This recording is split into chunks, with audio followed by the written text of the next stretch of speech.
Hello students, welcome back. Chapter number 1 physical world, उसकी last important topic जो है fundamental forces in nature, वो हम इस लेक्चर में कवर करेंगे। प्रीवियस लेक्चर में हमने चैप्टर 1 के सारे पॉइंट्स, सारी चीज़ें डिस्कस कर ली थी अच्छे से। ये एक लास्ट इंपॉर्टेंट टॉपिक है फंडामेंटल फोर्सेस इन नेचर, ये हमें अच्छे से पढ़नी है। स्टूडेंट कई तरह के अलग अलग फोर्सेस आपने अब तक 8 से लेकर 10 तक पढ़े हैं और आगे भी पढ़ोगे, लेकिन उन सभी फोर्सेस का अगर पर्टिकुलर बाइफर्केशन किया जाए तो वो सभी फोर्स इनमें से ही कोई ना कोई फोर्स होते हैं। मेजर जो 4 आपके फंडामेंटल फोर्स जो नेचर में एग्जिस्ट करते हैं, उसमें पहला है gravitational force, second is weak nuclear force, then is electromagnetic force and the last one is strong nuclear force. Okay, एक एक करके इनको समझते जाते हैं और डिफरेंस बिटवीन की तरह देखेंगे ताकि ये लर्न भी हो जाए हमें। बहुत ही इंपॉर्टेंट क्वेश्चन है और बहुत ही कंसेप्ट आपको क्लियर होना चाहिए क्योंकि आगे ये बहुत ज़्यादा काम में आने वाला है। ओके, ग्रेविटेशनल फोर्स, ज़्यादा डिटेल में नहीं जाएंगे, आप ऑलरेडी पढ़ चुके हो। ग्रेविटेशनल फोर्स क्या है? Any two object in the universe, कोई भी दो सब्सटेंस जिनके पास मास है वो एक दूसरे को अट्रैक्ट करते हैं। यानी कि स्टूडेंट, सपोज ये मार्कर है और मैं यहाँ पे हूँ, यहाँ पे आप देख सकते हो mic. So any two object, ये मार्कर इस माइक को अट्रैक्ट कर रहा है, ये मार्कर इस घड़ी को अट्रैक्ट कर रहा है, आप वहाँ बैठे हो, मैं यहाँ पे हूँ, हम दोनों एक दूसरे को अट्रैक्ट करते हैं। सो पूरे यूनिवर्स में कहीं भी दो मास है, वो मास एक दूसरे को क्या करते हैं? अट्रैक्टिव फोर्स लगाते हैं। तो इसीलिए, और फॉर्मूला भी दी हुई है, क्या फॉर्मूला आप ऑलरेडी पढ़ चुके हो? F equals to G m1 m2 upon r square. So that is universal force, सभी जगह पे एक्ट होगा। तो इसकी रेंज कितनी होगी student? Infinite, very long range force. तो अगर समराइज कर दे ग्रेविटेशनल फोर्स, तो क्या है gravitational force? It will act between any two object that are possessing some mass. Universal force है, does not require any medium, किसी मीडियम की जरूरत नहीं है। Infinite range, very long range, अनंत तक जाता है। मैं यहाँ पे हूँ, मैं चाहूँ तो मैं सन को अट्रैक्ट कर रहा हूँ। आप कहोगे कि सर क्यों मजाक कर रहे हो, आप कहाँ सन को अट्रैक्ट करते हो, कहाँ सन आपकी तरफ आ रहा है? यस, ऑफ कोर्स मैं सन को अट्रैक्ट कर रहा हूँ, सन मुझे अट्रैक्ट कर रहा है, लेकिन ये फोर्स ऑफ अट्रैक्शन बहुत ही नेग्लिजिबल है, इसीलिए ना मैं मूव करता हूँ ना वो मूव करता है। लेकिन अगर आप देखो तो ये मार्कर को अर्थ भी अट्रैक्ट कर रहा है, सन भी अट्रैक्ट कर रहा है, लेकिन जब मैं इसको ड्रॉप करूंगा, ये कहाँ आया? नीचे आया, अर्थ की तरफ। क्यों सन की तरफ नहीं गया? क्या सन इसको अट्रैक्ट नहीं कर रहा था? यस, ऑफ कोर्स सन भी कर रहा है, लेकिन सन का फोर्स ऑफ अट्रैक्शन नेग्लिजिबल है कंपेयर टू अर्थ। अर्थ का अट्रैक्टिव फोर्स ज़्यादा था, इसीलिए ये कहाँ पे आ गया? अर्थ के पास। तो स्टूडेंट बहुत ही क्लियर कंसेप्ट रखना, बीइंग अ साइंस स्टूडेंट ये आपको बहुत नेसेसरी है कि कोई भी आपको पूछ ले ग्रेविटेशनल फोर्स क्या है तो उसको एक लाइन में समझा देना है। Any two object in the universe possessing mass, they will attract each other with some force. That force will be equals to g m1 m2 upon r square. ये जो फोर्स है ग्रेविटेशनल फोर्स, ये universal है, हर जगह पे लगेगा। इसकी range कोई मीडियम पे डिपेंड नहीं करती, बिना मीडियम भी ये लगेगा, और रेंज है इनफाइनाइट।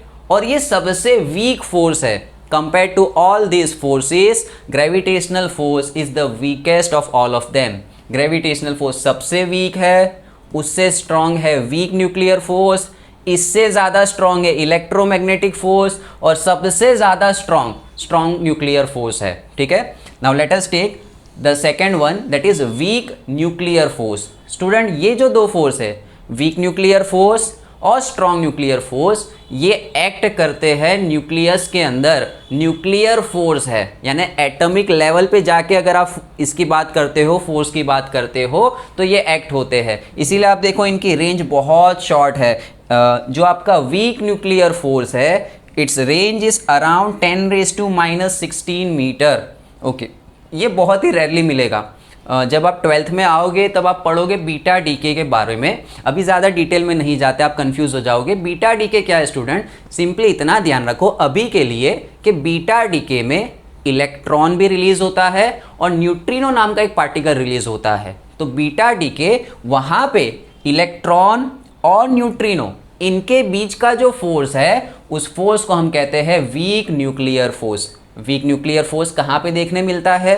हर जगह नहीं है, यूनिवर्सल नहीं है, बहुत रेयरली किसी फिनोमिना में ही, किसी न्यूक्लियर प्रोसेस में ही आपको देखने मिलेगा. So it appears very rarely only during certain nuclear process like beta decay. Operates among some elementary particles like electron and neutrino. उनके बीच में ये एक्ट होता है. इसकी रेंज कैसी है? बहुत ही छोटी है, बहुत ही शॉर्ट है, very short, of around 10⁻⁻16 metre. Gravitational force से वीक न्यूक्लियर फोर्स ज़्यादा स्ट्रॉन्ग है. ठीक है, बाकी दो से ये वीक है, लेकिन ग्रेविटेशनल फोर्स से कैसा है? ज़्यादा स्ट्रॉन्ग है. इसीलिए मैंने यहाँ पे लिख दिया है that weak nuclear force is greater than your gravitational force.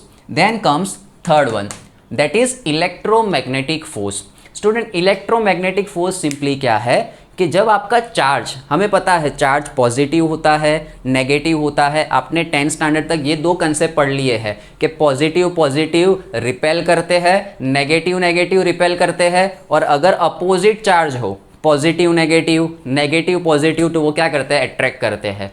तो ये जो इलेक्ट्रोमैग्नेटिक फोर्स है ये अट्रैक्टिव रिपल्सिव दोनों है. जब आपका charge in 12th standard you will study in detail. अभी इनिशियली याद रखो कि जब चार्ज रेस्ट पे है तब हम फोर्स जो लगेगा वो कूलम्स लॉ से फाइंड करेंगे, और वहाँ पे सिर्फ चार्ज की वजह से जो है वो इलेक्ट्रिक फोर्स ही आएगा रोल में.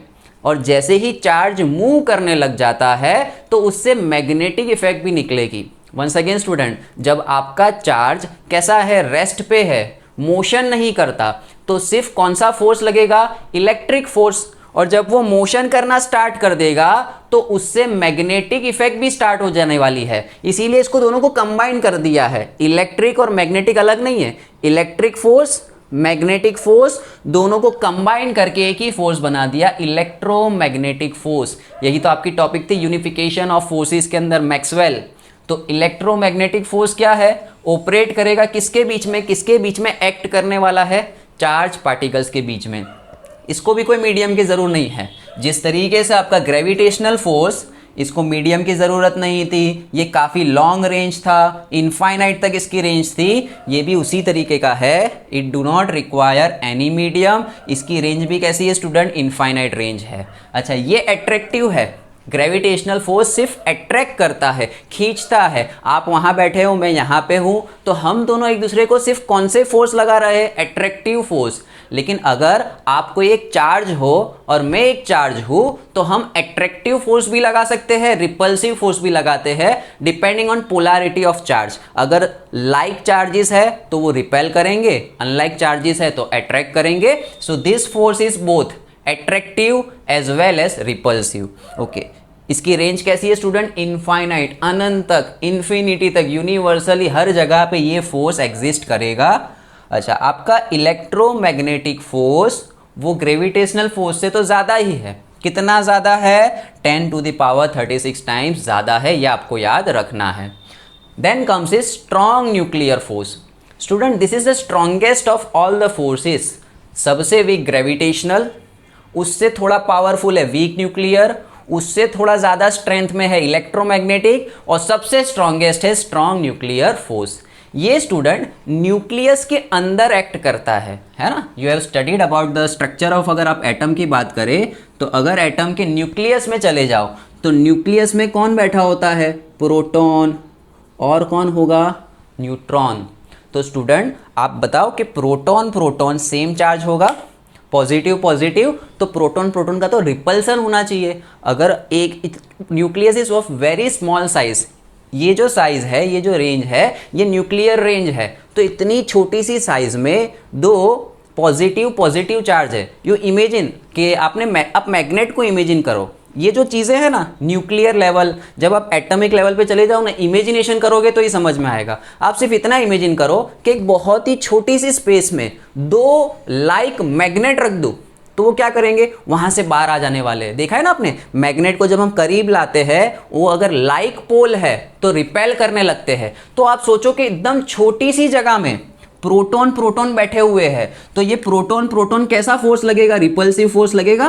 तो ये तो बाहर निकल जाने चाहिए, है ना. लेकिन ऐसा नहीं होता, एटम फट नहीं जाता है, एटम स्टेबल है. तो वो एटम स्टेबल क्यों है? क्योंकि इनके बीच में ये वाली फोर्स तो लग रही है, इलेक्ट्रोमैग्नेटिक फोर्स की वजह से प्रोटॉन प्रोटॉन रिपेल कर रहे हैं, तो सामने स्ट्रॉन्ग न्यूक्लियर फोर्स की वजह से वो बंधे हुए हैं। तो ये वाली फोर्स, ठीक है, मैं ये वाला कंसेप्ट आपको अगर डिटेल में बड़े से समझाऊं तो ऐसा समझो कि प्रोटॉन प्रोटॉन बैठा हुआ है, न्यूट्रॉन न्यूट्रॉन। अब कहना मत सर इलेक्ट्रॉन कहाँ गया, हम न्यूक्लियस के अंदर की बात कर रहे हैं, इलेक्ट्रॉन तो कहीं बाहर बैठा हुआ होगा। So I am talking about inner side of your nucleus. तो न्यूक्लियस के अंदर प्रोटॉन प्रोटॉन, न्यूट्रॉन न्यूट्रॉन, हो सकता है प्रोटॉन न्यूट्रॉन।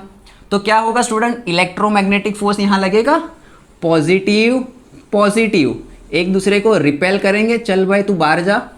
लेकिन उसी समय ये रोल में आता है स्ट्रॉन्ग न्यूक्लियर फोर्स, ये पॉजिटिव पॉजिटिव को क्या करता है, अट्रैक्ट करके रखता है, प्रोटॉन न्यूट्रॉन को भी क्या करके रखता है, अट्रैक्ट करके रखता है। So your strong nuclear force, it is responsible for binding proton and neutron inside a nucleus. Proton proton repel करना चाहते हैं, उनको अट्रैक्ट करके कौन रखता है, strong nuclear force. Proton proton, proton neutron, neutron neutron, वो सभी एक दूसरे को equal amount of attractive force लगाते हैं, जिसको कहते हैं strong nuclear force. It is independent of charge. Proton proton को जितना फोर्स से खींचेगा उतने ही फोर्स से प्रोटॉन न्यूट्रॉन को खींचेगा, न्यूट्रॉन न्यूट्रॉन को खींचेगा। ऐसा नहीं है कि प्रोटॉन प्रोटॉन का फोर्स अलग होगा, प्रोटॉन न्यूट्रॉन का फोर्स अलग होगा, न्यूट्रॉन न्यूट्रॉन का फोर्स अलग होगा, ऐसा नहीं है। प्रोटॉन प्रोटॉन, प्रोटॉन न्यूट्रॉन और न्यूट्रॉन न्यूट्रॉन एक दूसरे को equal amount of attractive force लगाएंगे, उसी को कहते हैं हम strong nuclear force. I hope so आपको ये कंसेप्ट समझ में आया होगा। It is strongest of all the forces, it binds proton and neutrons in a nucleus. किस तरीके से बाइंड करता है मैंने एक्सप्लेन कर दिया। इंडिपेंडेंट ऑफ चार्ज, चार्ज पे डिपेंड नहीं करता है। प्रोटॉन प्रोटॉन को जितना अट्रैक्ट करेगा, प्रोटॉन न्यूट्रॉन को भी उतना ही अट्रैक्ट करता है, न्यूट्रॉन न्यूट्रॉन भी एक दूसरे को उतना ही अट्रैक्ट करते हैं। So it is independent of charge. और ये शॉर्ट रेंज है, 10⁻⁻15 मीटर तक एग्जिस्ट करता है। Clear student? सो समझ में आ गई ये चीज़। अच्छा, अगर हम इसकी रिलेटिव स्ट्रेंथ देखें कि भाई हमने ये तो पढ़ा कि this is the strongest of all the forces and this is the weakest. तो अगर मैं स्टूडेंट इसको रिलेटिवली ऐसा कहूँ कि ये एक है, if I give 1 to this, तो इसके कंपैरिजन में इलेक्ट्रोमैग्नेटिक फोर्स 10⁻⁻² टाइम्स कम है। 10⁻⁻² का मतलब क्या होता है, 1/100। Strong nuclear force electromagnetic force strong nuclear force से 1/100 टाइम्स वीक है। ये भाई साहब इससे इतना कम है, या उल्टा ऐसा कह सकते हो, स्ट्रॉन्ग, यहाँ पे मैं लिख देता हूँ, स्ट्रॉन्ग न्यूक्लियर फोर्स वो ग्रेटर है कितना, 100 टाइम्स, किससे, इलेक्ट्रोमैग्नेटिक फोर्स। एक ही बात हुई ना, strong nuclear force electromagnetic force से 100 टाइम्स 100 टाइम्स ज़्यादा पावरफुल है। अगर हम कंपैरिजन ऐसा करते ही जाए तो यहाँ पे हम करेंगे कि स्ट्रॉन्ग न्यूक्लियर फोर्स उससे ये 10⁻⁻², this one is 10⁻⁻13 and this is 10⁻⁻39। So students, सबसे वीक फोर्स कौन सा है, gravitational force. Strong nuclear force सबसे स्ट्रॉन्ग है। सपोज उसको आप कह दो 1, इसके रिलेटिव में इसकी स्ट्रेंथ कैसी है, 10⁻⁻² time come.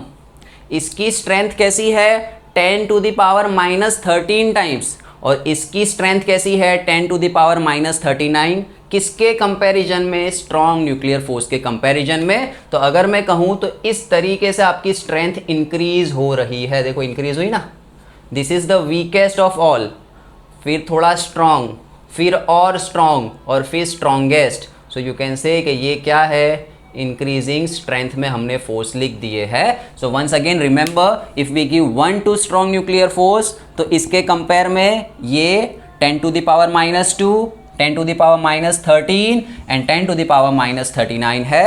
So here we complete all about fundamental forces in nature.